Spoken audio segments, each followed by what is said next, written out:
Oke, kita mulai market update kita ya. Jadi mungkin ini sedikit buat teman-teman yang di YouTube ya.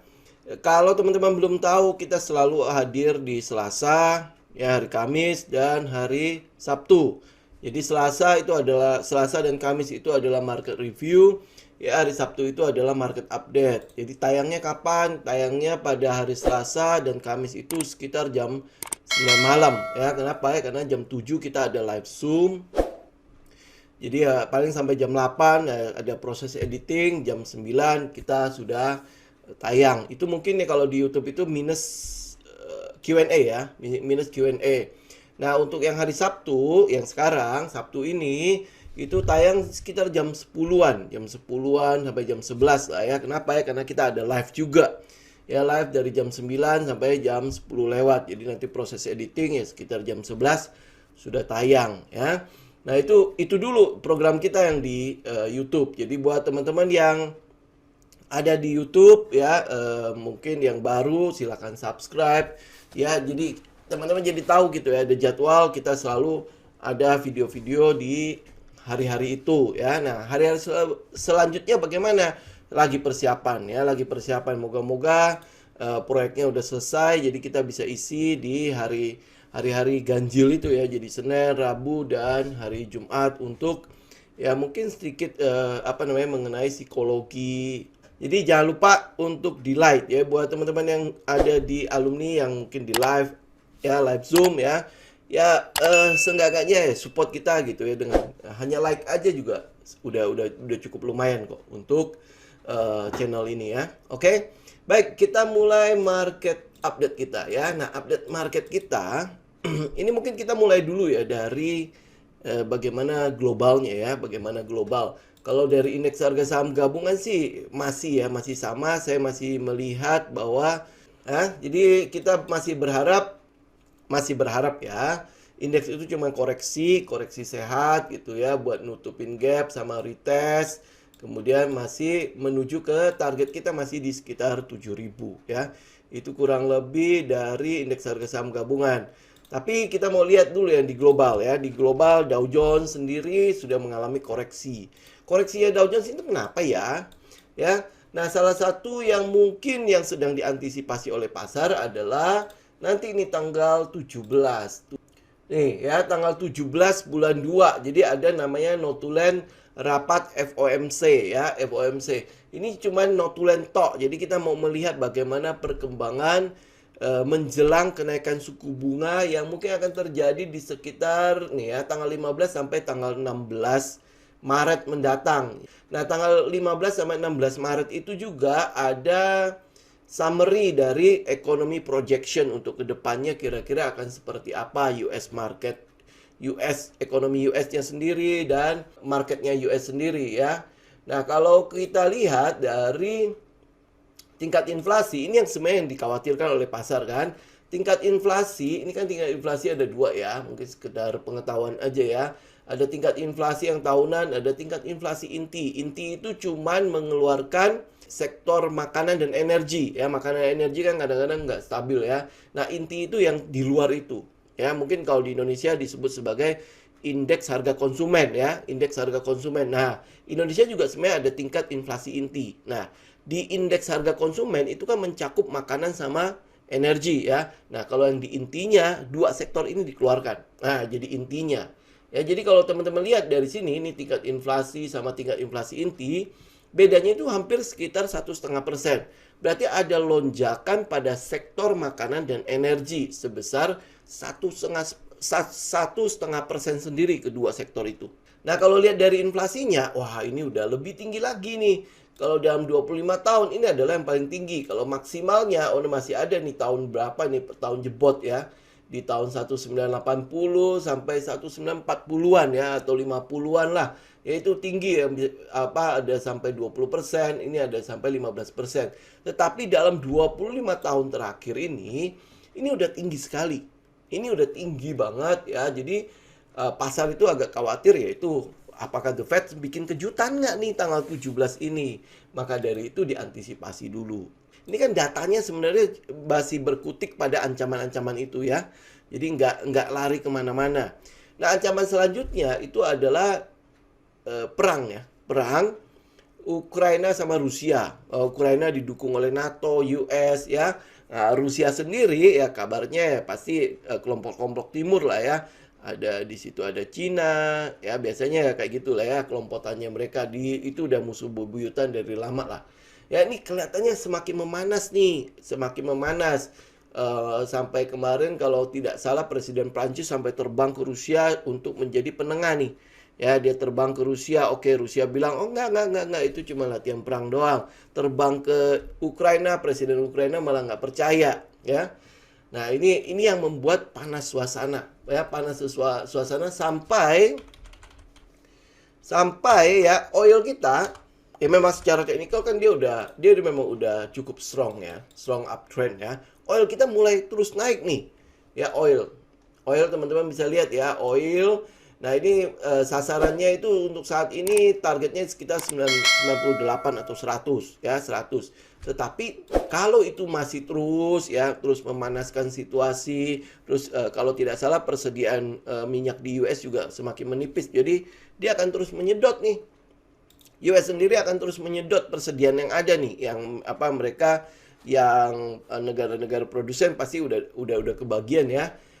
Ada pasarnya, US sedang menyetok lagi persediaan mereka yang menipis. Jadi ini semakin akan membuat harga minyak itu secara teknikal sih memang dia udah uptrend ya. Jadi nanti kita lihat ya, nanti di 100 bagaimana reaksinya.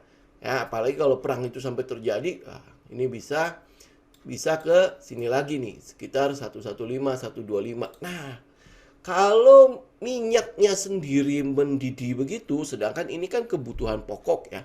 Kebutuhan pokok untuk banyak negara lah, termasuk dia juga menjadi bahan baku untuk banyak sekali produk-produk yang ada di pasaran, terutama yang berhubungan dengan plastik. Ya, ini salah satunya bahan baku TPIA kan juga dari minyak ini juga kan. Nah, plastik-plastik juga dari minyak.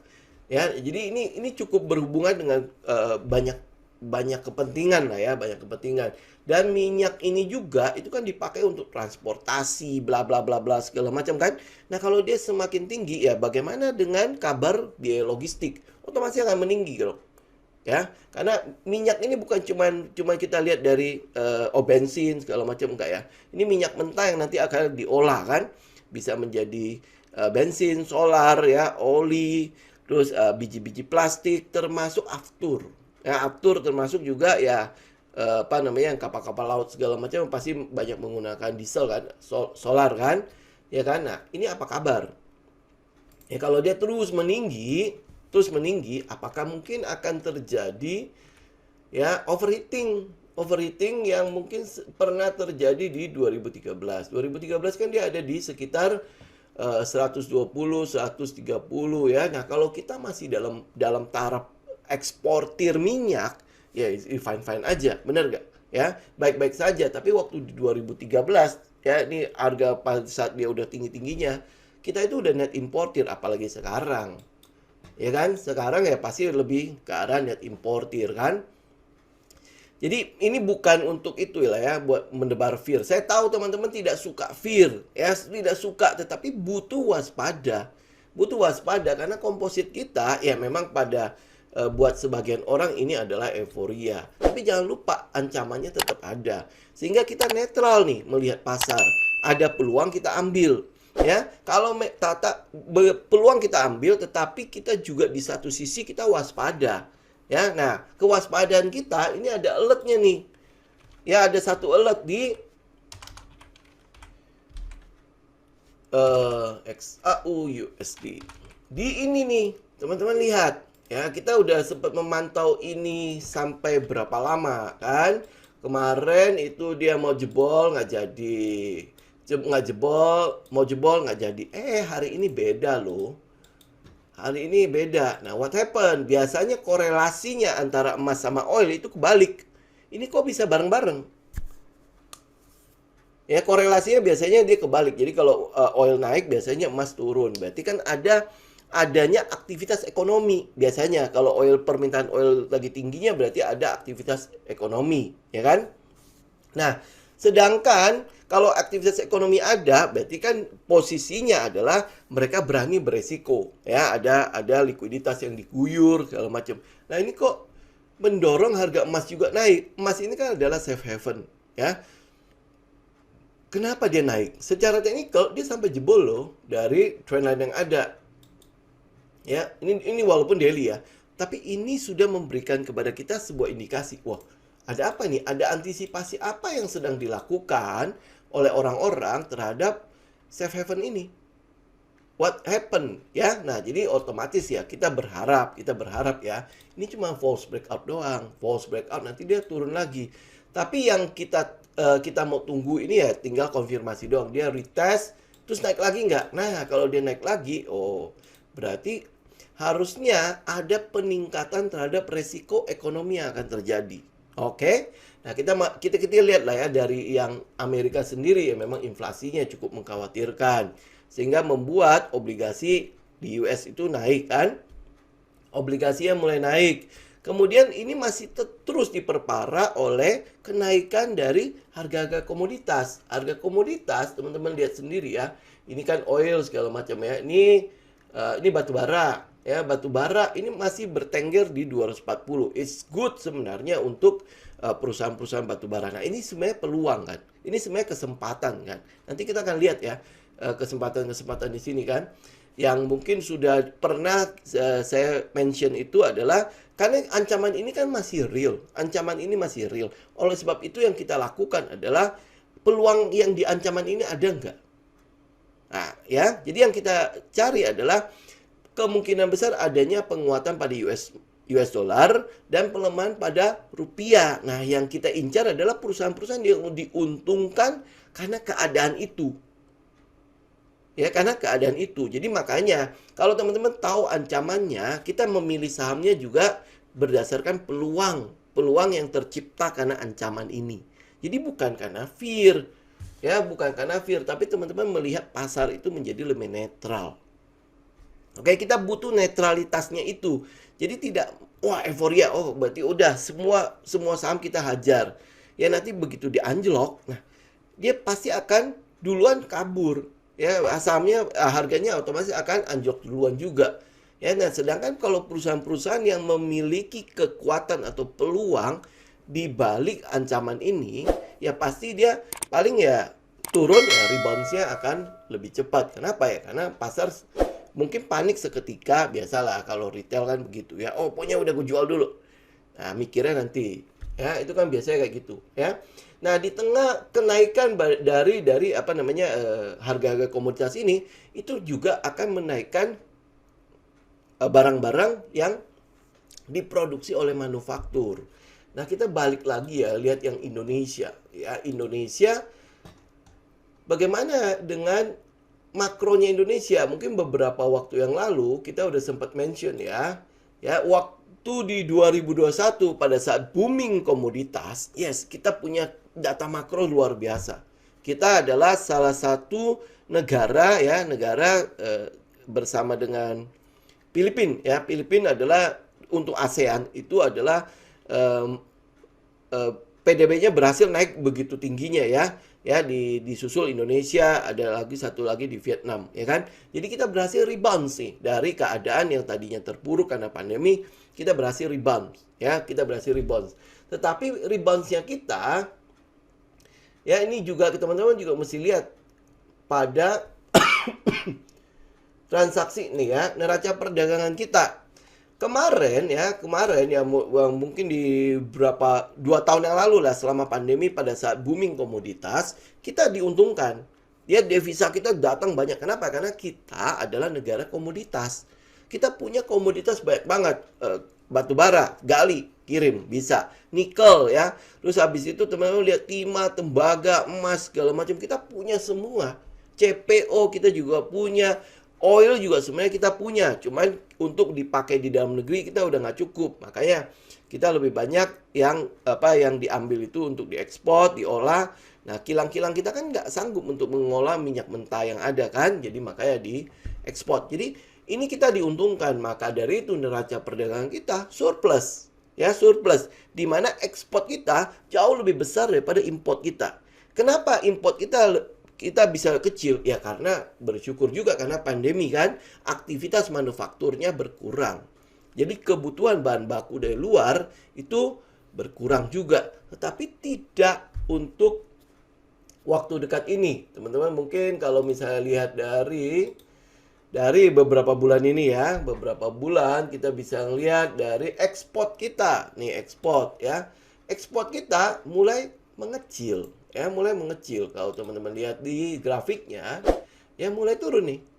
Mulai melandai. Oh, mungkin karena ini faktor awal bulan. Oke, awal-awal tahun gitu ya. Oke, nggak masalah gitu ya. Kita tinggal menunggu nanti di bulan Maret naik nggak ya, atau dia terus turun ya, karena harga komoditas masih tinggi-tingginya.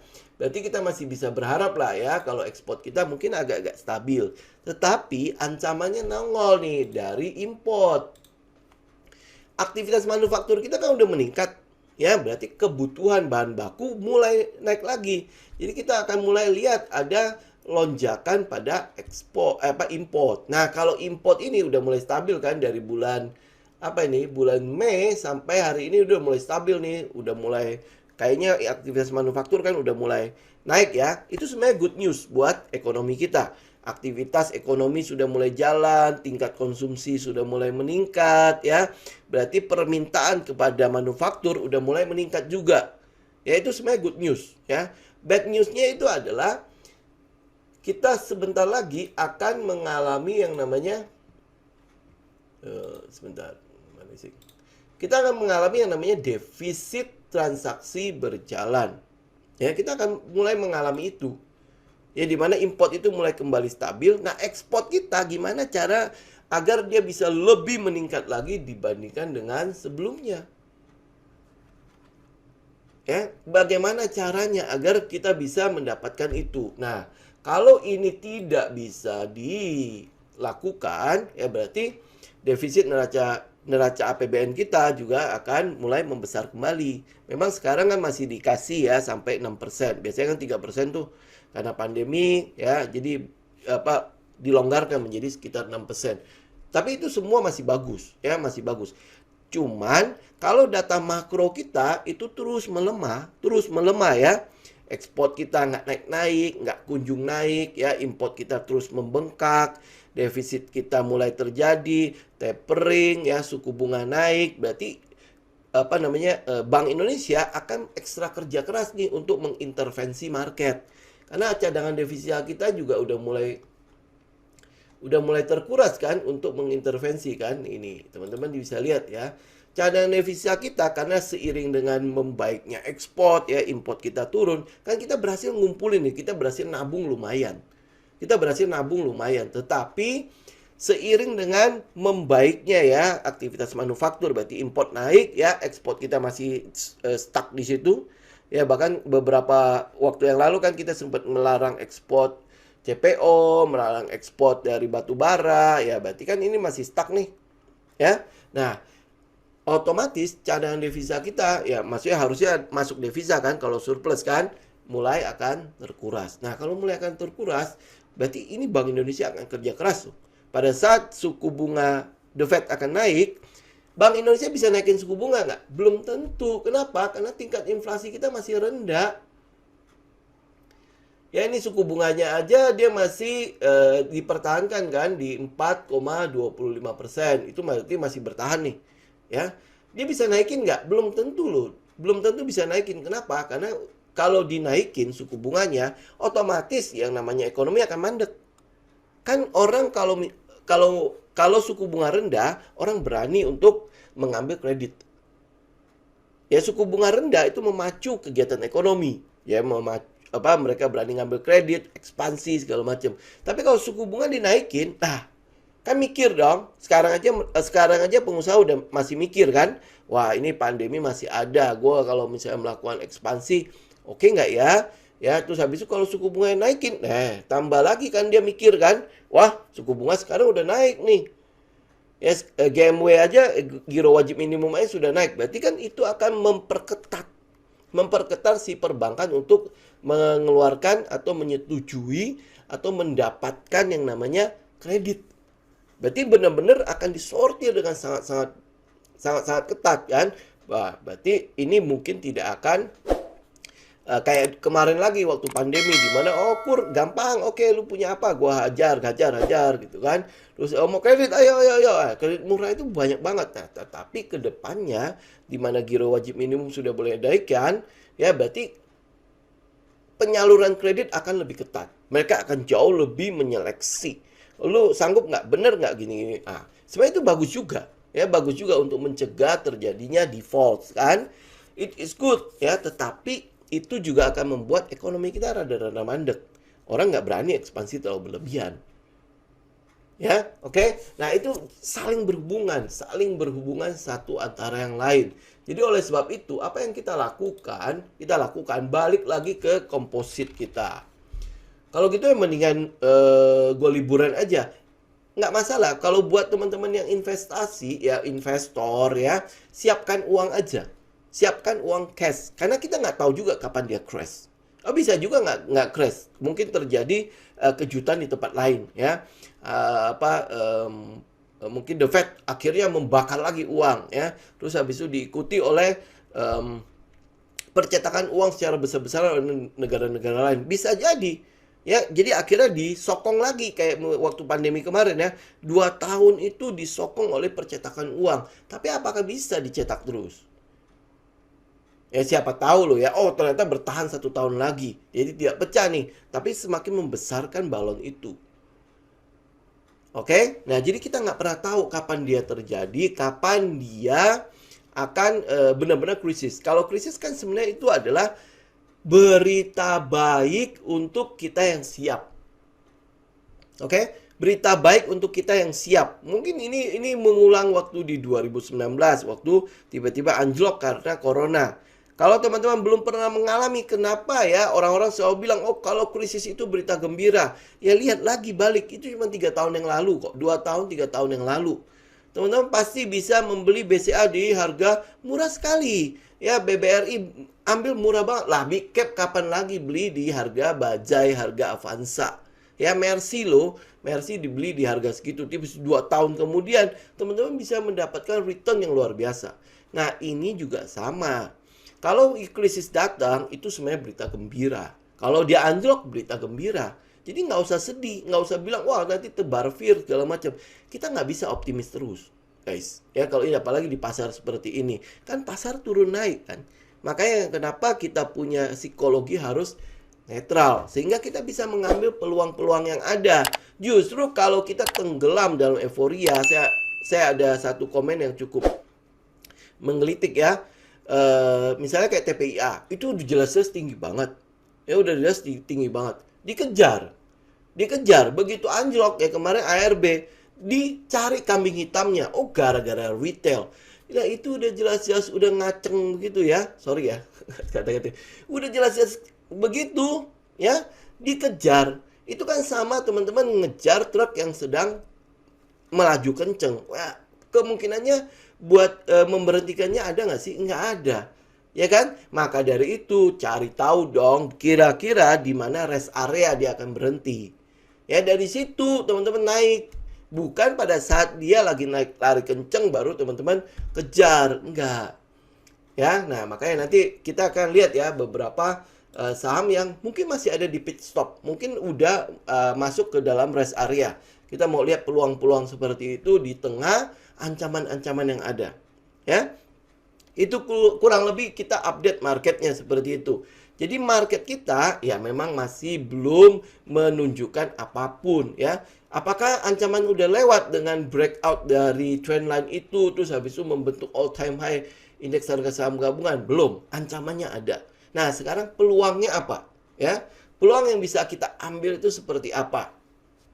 Ada beberapa saham yang teman-teman bisa perhatikan ya. Ini mungkin udah ada di ujung-ujung dan mungkin mereka juga udah bersiap-siap untuk melaju ya. Kita lihat bareng-bareng ya. Satu yang mungkin dari batubara dulu ya, dari perusahaan-perusahaan batubara yaitu Indi. Ya, Indi. Kenapa saya ambil Indi? Teman-teman uraikan katalis yang ada dari Indika. Batu bara masih di 240. Oh, berarti masih bagus dong ya. Berarti masih bagus. Itu masih dalam kategori di atas banget dari harga pokok produksi mereka, ya kan? Nah, sekarang udah dilepas ya. Tadinya dilarang untuk ekspor, udah dilepas. Ya, kedua, PLN diharuskan untuk beli dengan harga pasar. Nanti disubsidi oleh pemerintah. Ya kan? Nah, itu sesuatu yang bagus. Berarti perusahaan batubara bisa jualan di lokal, bisa juga jualan di luar. Nah, tinggal lu mau di mana nih? TikToknya mau di mana kan? Yang ketiga untuk Indika, dia udah punya kita bilang apa, ekspansi usaha ya, karena batubara kan harusnya di 2030 akan ada ancaman di situ. Otomatis mereka harus melakukan diversifikasi usaha. Kalau batubara tiba-tiba di shutdown ya, udah tidak boleh dilakukan ya. Nah, dia harus kemana? Nah, kita mulai melihat bahwa oh, Indika itu sekarang diajakin nih masuk ke dalam ekosistemnya electric vehicle EV ya. Jadi di mobil listrik. Jadi udah mulai masuk di situ. Dia dengan mengajak Foxconn.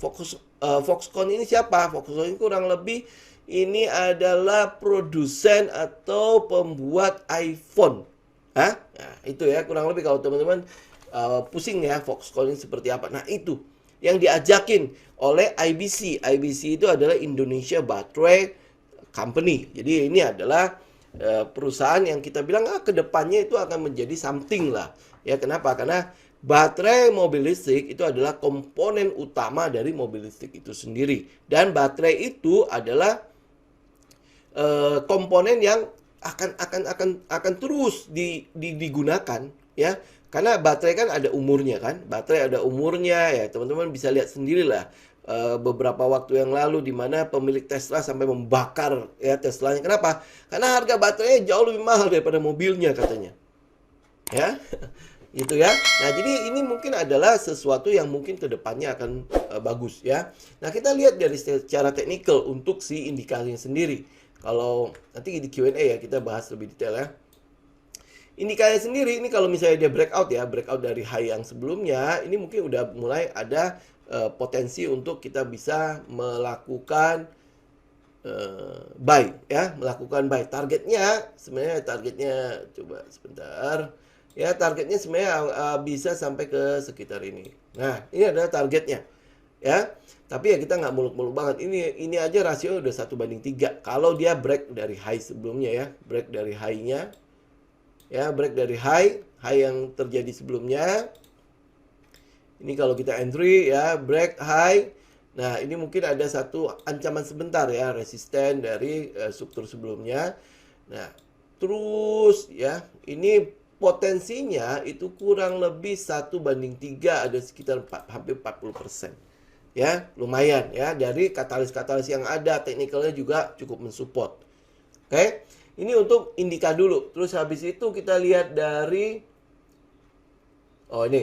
Ya, satunya lagi adalah soal ini, BRMS. Ya, BRMS ini mungkin katalisnya teman-teman kalau misalnya mau search ya, itu ada grup Salim di situ. Berarti ada perubahan pada manajemen mereka. Ya, ada perubahan pada manajemen mereka. Kemarin mereka right issue-nya cukup berhasil. Berarti udah mengantongi cukup besar lah modal mereka. Ya. Terus yang ketiga adalah beritanya soal dia menemukan cadangan emas segala macam. Nah, kalau emasnya sendiri itu bisa agak kinclong sedikit ya, bertahan di 1.800 ya, bertahan di atas itulah ya. Itu sebenarnya udah cukup menguntungkan untuk perusahaan-perusahaan ini. Ya, apakah nanti dia akan bersaing dengan MDKA, AMTM ya, dengan modal yang ada, dengan masuknya grup-grup baru ya, nggak grup baru sih, grup satu grup aja yang baru ini ya. Right isunya juga ada ya. Nah, nanti tanggal 3 Maret kalau nggak salah ya, awal Maret itu kan akan ada RUPS. Nah, apakah dia akan mengakomodir nih grup baru ini ke dalam manajemen? Ya, kita melihat bahwa akan ada perubahan pada manajemen mereka. Ya, harusnya seiring dengan itu akan terjadi perubahan pada fundamental mereka. Ya, kalau kita lihat juga ya, perkembangannya dia masih cukup strong uptrend.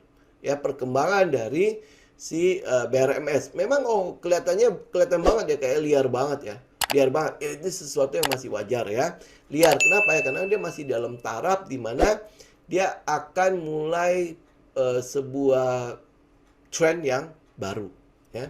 Tren yang baru seperti apa? Ya, teman-teman bisa lihat lah ya. Dia udah selesai turun, ini udah sempat mengalami ya posisi trading range itu kurang lebih dari 2000 berapa? 2014 sampai sekarang. Ya, jadi dia udah tinggal bersiap doang. Ini sebenarnya mungkin masih ada kesempatan untuk sedikit best di sana. Ya, moga-moga kalau dia ada best akan lebih baik malah. Ya, moga-moga dia akan ada best di situ. Kalau sampai dia retest ya mungkin akan balik lagi ke sekitar ini ya 136 ya. Tetapi kita melihat bahwa ini udah potensi untuk bersiap lanjut ya. Beberapa targetnya kita untuk BRMS ya. Ini mungkin masalah waktu ya. 164, 189 sampai ke 273.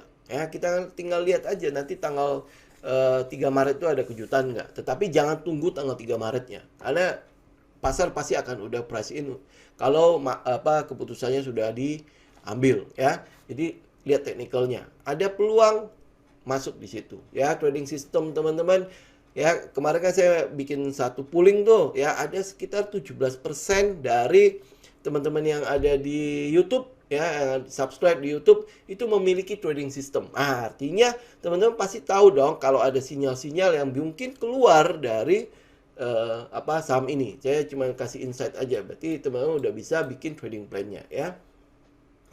Itu kedua. Nah, saham yang ketiga, teman-teman bisa lihat ya dari minyak. Minyak kan udah mulai membara kan?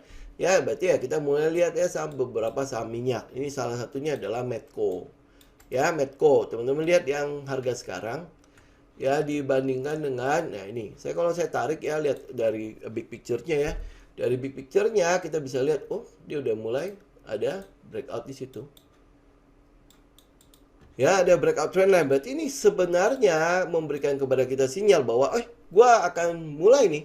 Ya, akan ada permulaan terjadinya perubahan pada trend. Ya, dia memang udah sempat naik. Ya, terus habis itu masih turun ya. Kemudian pada saat penurunan ini nih ya, ya, pada saat penurunan ini dia udah sempat breakout ya. Udah sempat break terus habis itu masih di situ. Nah, ini yang bikin best. Ya, ini setup yang cukup saya suka ya. Kenapa? Dengan begini kita udah bisa taruh stop loss-nya di bawah sini ya. Risk-nya udah mulai low kan? Ya, kalau dia jebol ya udah kita keluar. Udah. Resiko kita udah kecil, tapi kalau dia bisa naik peng gitu ya. Ya, berarti udah tinggal lanjut. Ini aja kalau kita cuman incar yang di atas ini sudah berapa? Ya, kalau saya taruh stop loss di bawah sini, stop loss-nya berarti tinggal 4% ya. Ini udah 1/2. Nah, itu kan sebenarnya udah cukup memadai untuk kita trading ya. Ya kan?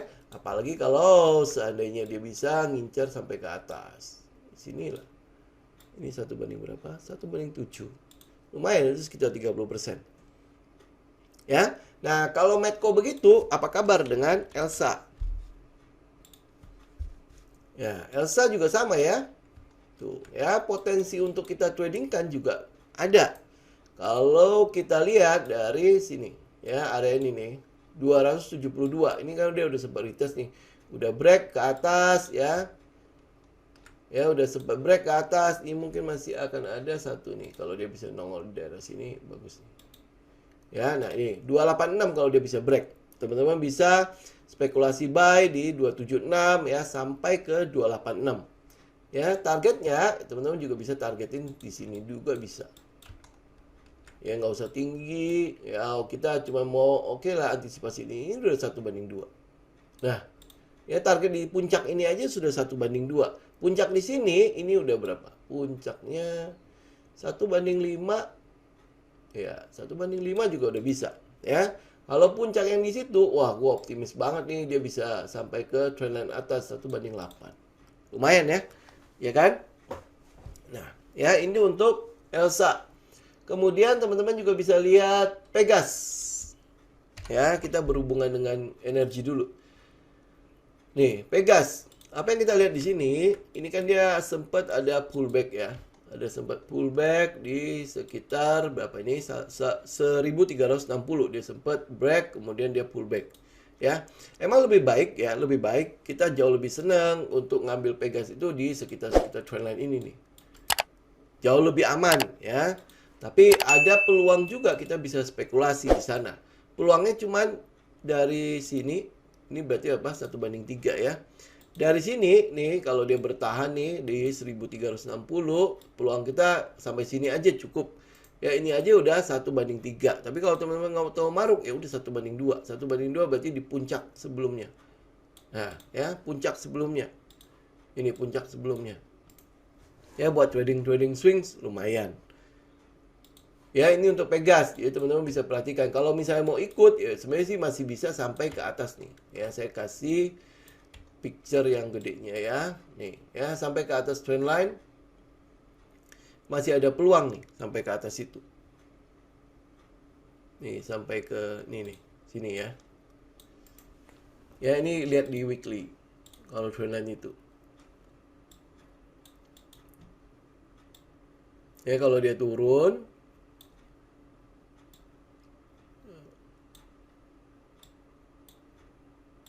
ya nah, ya lihat di weekly-nya. Tapi itu ya tentu ya takes time lah ya, butuh waktu sampai dia ke atas itu. Karena kita pakainya view-nya weekly kan. Sorry, monthly lagi. Ya itu untuk Pegas buat teman-teman yang tanya ya. Ini peluang sih sebenarnya buat ya kita trading buy on weakness, dia balik ke support kan 1360. Ya oke, ini Pegas energi. Oke, energi habis ya, kita masuk ke basic material. Basic material yang mungkin teman-teman bisa beberapa saham yang teman-teman bisa perhatikan adalah ini. Ada namanya ISSP. ISSP ini kemarin dia udah sempat breakout ya, saya turunkan. Nah, ya dia udah sempat breakout ya, kemudian dia mulai best di situ.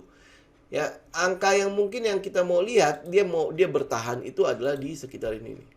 Di 416. Jadi kalau dia bisa break ke atas lebih baik. Berarti sebelum dia break ke atas lebih baik dia ada di area sideways ini aja. Jadi setelah dia break dari trendline, ini break dari trendline, nah kita berharap dia tetap di atas trendline, tetap di atas trendline ya.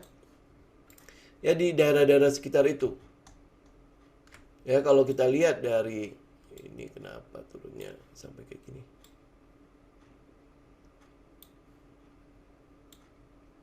Ya. Kita lihat dari perkembangan yang bawah ya. Ini kan perkembangannya dia udah dari bawah sini nih. Terus naik ke atas ya. Ya kan? Ya, ada kemungkinan nggak dia balik ke retest ke sini? Kan sudah retest.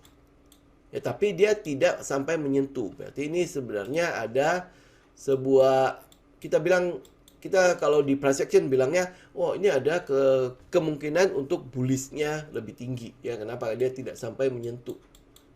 Ya kayak ini, dia terus naik. Ya, terus ini nggak menyentuh ya, moga-moga dia masih akan terus mengalami kenaikan. Ya, ini ISSP teman-teman bisa perhatikan. Ini berapa ya tadi? 416. Jadi kalau dia break 416 itu udah menjadi kesempatan atau trigger buat teman-teman bisa buy di situ. Tungguin ada namanya candlestick pattern di situ. Ya, candlestick pattern ya akan terjadi apa di sini? Ah, ini adalah sinyal buat teman-teman ikut ya. Kemudian ada satu lagi namanya BRPT. BRPT juga kita tungguin ya. Kemarin sudah sempat mau break, kemudian dia false ya. Ini kalau teman-teman lihat ya di atas ya. Ini kan harusnya dia udah break nih kemarin. Ya, kemudian dia false. Jadi konfirmasi breaknya itu tidak terjadi.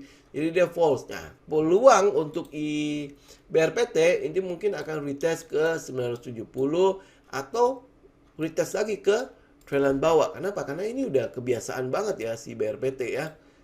Ya, begitu nyentuh sampai atas ya. Ini atas, turun kan? Ya, kemudian ini atas, turun. Ini atas, turun. Kalau teman-teman mau lihat lebih jauh lagi, dia udah sering kali false breakout. Ya nih. Ini atas, ini break, turun lagi. Ini nyentuh atas, turun. Ini nyentuh atas, turun. Ini nyentuh atas, turun. Ya, ini break. Ya, break. Tapi apakah akan mengulangi kejadian yang sama di sini? Oke. Tetapi kita nggak lihat dari bawah, ini kenapa berubah semua ya? Ya, kita mau lihat dari bawah, ini sebenarnya sudah punya potensi terus. Nih, lihat ya. Terus ditekan ya. Dan di sebelah sini, lihat nggak perubahan pada perilakunya mereka. Perilaku dari harganya ya di sekitar ini. Ini kan udah berubah ya. Ini juga berubah. Ya, jadi udah ada perubahan pada perilaku BRPT-nya sendiri. Lihat yang sebelumnya. Lihat sebelumnya, ya. Dan ini udah semakin mengecil. Nah, pengecilan ini sebenarnya kan cuma peluang untuk ke bawah atau ke atas kan. Ya, yang di atas sendiri ini udah dites berapa kali. Nah, sebuah resisten atau sebuah support yang sering dites, ini berarti akan peluang untuk jebolnya lebih kenceng. Ya, ini udah tes berapa kali? Ini sudah dites 1, 2, 3, 4, 5. Ini yang ke-6. Ya, sedangkan yang di bawah 1, 2, 3, 4 ya. Nah, sama ya, kurang lebih ya. Tapi potensinya teman-teman udah bisa lihat lah ya. Dia akan ke atas atau ke bawah. Ya, dari perubahan perilakunya teman-teman udah bisa lihat. Ya, di atas ini ya menjelang ke atas, ya ini udah mulai candle-nya juga udah mulai gede. Jadi teman-teman bisa perhatikan BRPT. Buat yang agresif ya memang lebih pasti lebih suka untuk pada saat dia pullback ya, pullback ke 970 atau 950 buat collect. Bener nggak? Ya. Nah, teman-teman tinggal lihat pada saat dia pullback ke 970 sama 905 itu bagaimana. Kalau dia terus mengecil, itu kesempatan. Apalagi dia nongol nih, ada candlestick pattern di situ. Oh, di daerah 970 itu kesempatan. Itu triggernya. Atau kalau dia masih terus membesar ya bisa jadi ke sekitar 905. Ya, tinggal perhatikan. Ini perhatikan loh ya, kalau misalnya dia udah lari ya udah. Nanti bilang lagi, wah BRPT kalau nanti dimasuki orang retail dia akan turun. Itu udah partisipasi publik di market cycle, itu udah partisipasi publik dan kita nggak berpartisipasi lagi di situ. Itu adalah saat dimana kita keluar barang.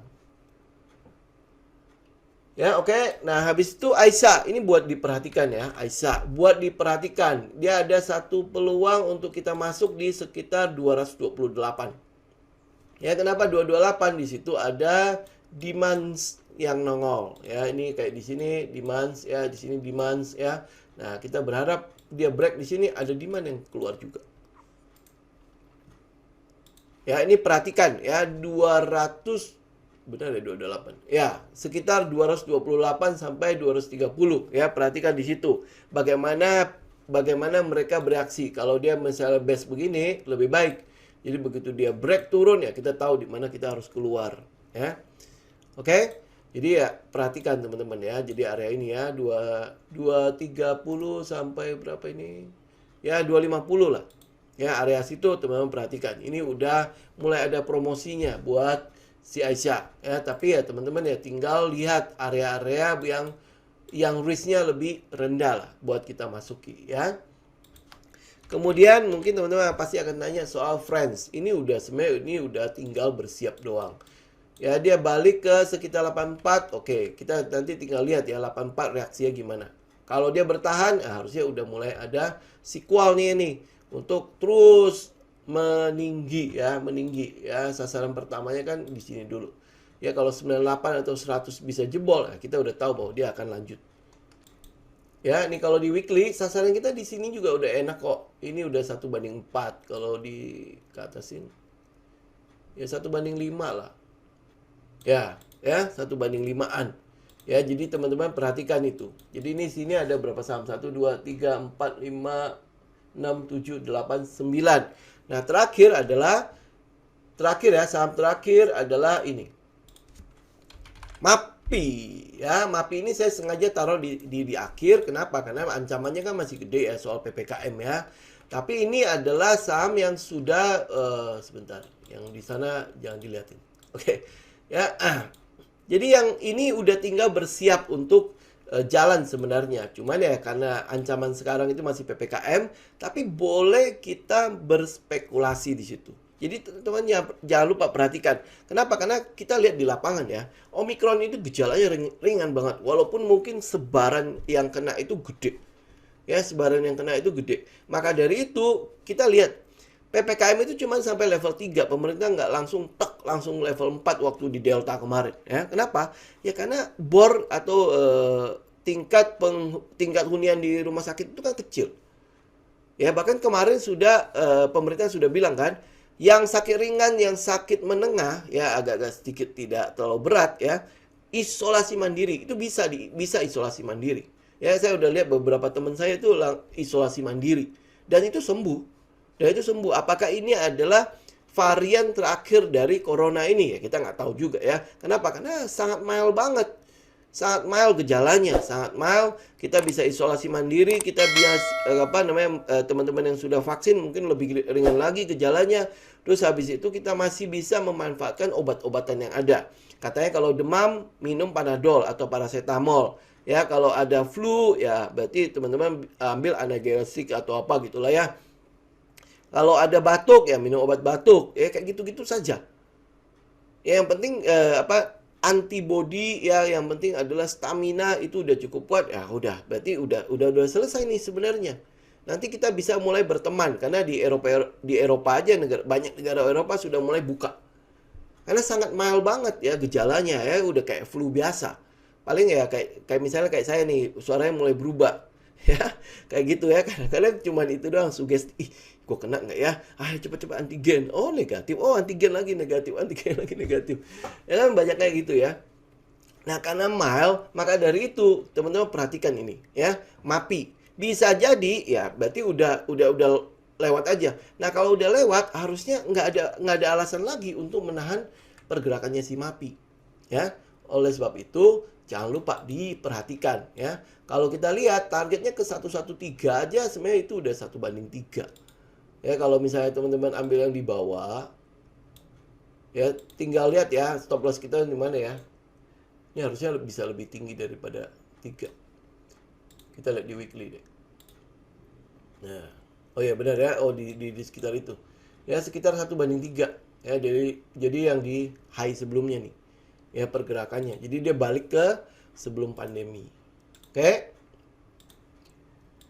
Oke, saya pikir itu aja teman-teman untuk yang saham-saham yang bisa teman-teman perhatikan. Jadi ada 2, 4, 6, 8, 10 saham yang bisa teman-teman perhatikan menjadi peluang kita untuk diambil di minggu yang akan datang. Ya, habis itu Harum. Coba ya kita tutup dengan Harum ya.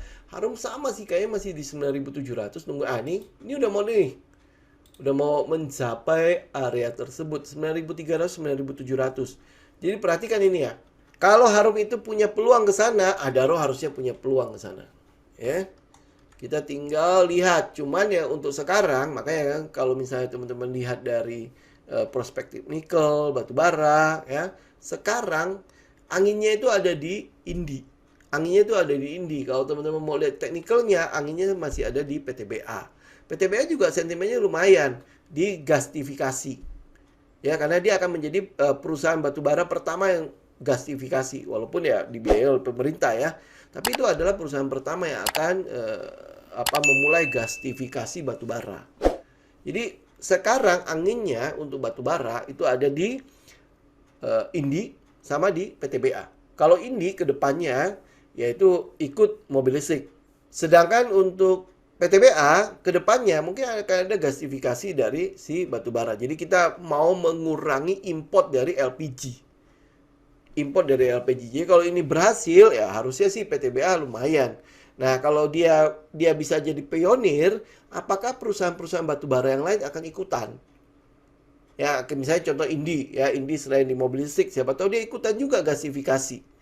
Ya, bikin juga pabrik gasifikasi karena batubaranya kan masih banyak. Adaro, apakah dia akan ikut juga?